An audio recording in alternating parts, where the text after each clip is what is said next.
Hello students, today we are going to read about perimeters। तो देखिए हम आज पढ़ने जा रहे हैं पैरामीटर्स के बारे में। तो सबसे पहले आपको पता होना चाहिए कि पैरामीटर क्या होता है। तो देखिए ये पैरामीटर क्या है, तो कोई भी हम शेप से रिलेटेड हम उसको बोलते हैं पैरामीटर। देखिए आप रेगुलर शेप्स देखते हैं, जैसे आपने एक सर्कल देखा, ठीक है, आपने ये देखा स्क्वायर, आपने देखा ट्रायंगल, फिर आता है हमारा रेक्टेंगल। इसी तरह और भी शेप्स होती हैं, जैसे ये हमारे पॉलीगन्स होते हैं, और ये हमारा पॉलीगन नहीं होता क्योंकि ये सर्कल है। तो देखिए ये हमारा 4 साइड्स का है, ये भी 4 साइड्स का है, तो ये हमें इसको क्वाड्रिलेटर बोलते हैं। 3 साइड्स वाले को हम क्या बोलते हैं, ट्राइंगल। ऐसे ही 4 साइड्स वाले को क्वाड्रिलेटर, 5 साइड वाले को पेंटागन। तो ये हमारे पॉलीगन्स होते हैं।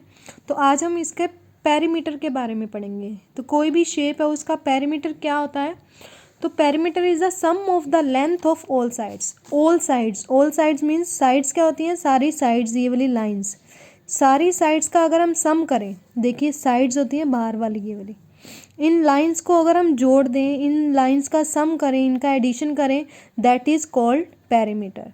मीन्स अगर हम देखें कि हमारे पास एक ट्राइंगल है, ट्राइंगल में दिया ये 2 सेंटीमीटर, ये 3 सेंटीमीटर एंड ये 4 सेंटीमीटर। तो हमने कहा कि पेरीमीटर ऑफ ट्राइंगल निकालो। हम कहते हैं, जैसे हमने लिखा इसमें ए बी एंड सी, तो perimeter of a B c क्या होगा, हमने कहा कि sum of length of all side, sum of the length of all side, all sides के ये बाहर वाली लाइंस को जोड़ देंगे, इनको ऐड कर देंगे, दैट इज अवर पेरीमीटर। तो क्या होगा ए बी सी डी में, देखिए a B plus B C plus c a. तो पेरीमीटर क्या होगा, a B plus B C plus c a. इन तीनों को जोड़ देंगे। ए बी कितनी है 2 सेंटीमीटर, बी सी कितनी है 3 सेंटीमीटर, सी ए कितनी है 4। तो इन सब को जोड़ देंगे, दैट इज़ अवर पेरीमीटर। 2 3 5 5 और 4 9, तो 9 सेंटीमीटर हमारा हो गया पेरीमीटर। ओके, ऐसे ही 4 साइड्स में क्या होगा, ये हमें 4 साइड्स दे रखी हैं, ये 2 दे दी, ये 3 दे दी, ये 2 दे दी, ये 4 दे दी।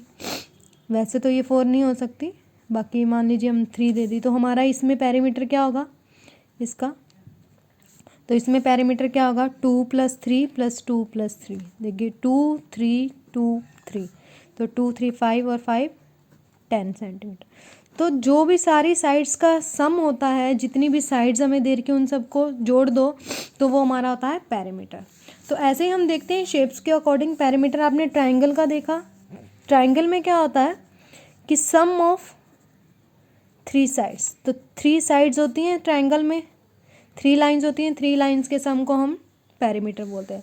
फिर आती है हमारी स्क्वायर की बारी। स्क्वायर में क्या होता है कि सारी साइड्स इक्वल होती हैं। इक्वल मीन्स 2 है तो ये भी 2, ये भी 2 और ये भी 2। तो स्क्वायर का पेरीमीटर क्या होता है, हम लिखेंगे पेरीमीटर ऑफ स्क्वायर। तो पेरीमीटर ऑफ स्क्वायर क्या होगा, 4 into sides, 4 into side means 4 से मल्टीप्लाई करेंगे साइड्स को। क्यों, क्योंकि इसमें 4 साइड्स होती हैं। देखिए हमारे पास एक साइड है 2 सेंटीमीटर, तो 2 सेंटीमीटर से मल्टीप्लाई करेंगे तो 4 2 ज़ा 8 सेंटीमीटर आ गया। अगर हम देखें वैसे नॉर्मली जोड़ के देखते हैं, क्योंकि साइड्स ऑल साइड्स का जोड़ होता है, एडिशन होता है, तो 2 में 2 2 2, 4 टाइम 2 को ऐड किया, 4 टाइम 2 को ऐड किया, मीन्स 2 2 4 2 6 और 2 8। तो ऐसे भी हमारा यही आता है। तो स्क्वायर का पेरीमीटर क्या होता है, 4 इंटू में साइड। तो ये आपको ध्यान रखना है। नेक्स्ट है हमारी शेप, जैसे रिक्टेंगल। तो रिक्टेंगल आपको पता है 2 साइड्स की लेंथ जो होती है वो सेम होती है, जो ब्रेड्थ होती है वो सेम होती है। ये हमारी लेंथ होती है रिक्टेंगल की, और ये हमारी ब्रेड्थ होती है, ठीक है। तो लेंथ जो होती है वो लेंथ इक्वल होती है, और ब्रेड्थ जो होती है वो ब्रेड्थ की इक्वल होती है। मीन्स 2 लाइंस अपोजिट साइड्स जो होती हैं वो इक्वल होती हैं। जैसे मान लीजिए हमने यहाँ पे लिखा ये 5 सेंटीमीटर और ये 3 सेंटीमीटर, तो इट मीन्स 5 है तो ये भी हमारी 5 होगी, अगर ये 3 है तो ये भी 3 होगी। और रेक्टेंगल का पेरीमीटर क्या होता है, perimeter of rectangle, perimeter of rectangle में क्या होता है, देखिए हम सीधा भी कर सकते हैं। जैसे हमने कहा ए बी सी डी का पेरीमीटर निकालो, तो A B plus B C plus C D plus D A, ऐसे भी हम जोड़ सकते हैं। मीन्स ये 5 + 3 + 5 + 3, इनको जोड़ेंगे तो हमारा बना 8 8 16 सेंटीमीटर। बट इसका फॉर्मूला क्या होता है पेरीमीटर का रेक्टेंगल में, 2 इंटू लेंथ, लेंथ का L होता है, ब्रेड्थ का B होता है। देखिए लेंथ ब्रेड्थ को B भी लिख सकते हैं, लेंथ को L भी लिख सकते हैं शॉर्ट में। 2 into length plus breadth, length और ब्रेड्थ को जोड़कर उसका 2 गुना करना, ट्वाइस करना। देखिए लेंथ और ब्रेड्थ को जोड़ दीजिए हम 5, हम यही आएगा। लेंथ कितनी है हमारी 5 सेंटीमीटर, ब्रेड्थ कितनी है 3 सेंटीमीटर। तो 2 मल्टीप्लाई 5 और 3 8, तो 2 इंटू 8, 2 8 ज़ा 16 सेंटीमीटर। तो वही आंसर आता है हमारा सेम, क्योंकि 2 टाइम्स हो गए लेंथ और ब्रेड्थ। देखिए 2 टाइम्स है लेंथ, 2 टाइम्स है ब्रेड्थ, तो 2 टाइम्स होगी लेंथ प्लस ब्रेड्थ, तो 2 into length plus breadth sorry. तो ये हमारी रेक्टेंगल की शेप का पेरीमीटर।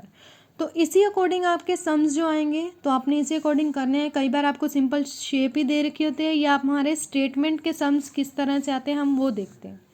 देखिए अगर आपको कह रखा हो कि जैसे हमारे पास कोई रेक्टेंगुलर बॉक्स है, हम लेट कर लेते हैं, मान लेते हैं कोई हम सम, तो देखिए रेक्टेंगुलर बॉक्स है जिसकी जो लेंथ है, जिसकी लेंथ हमें दे रखी है 4 सेंटीमीटर और ब्रेड्थ हमें दे रखी है 3 सेंटीमीटर।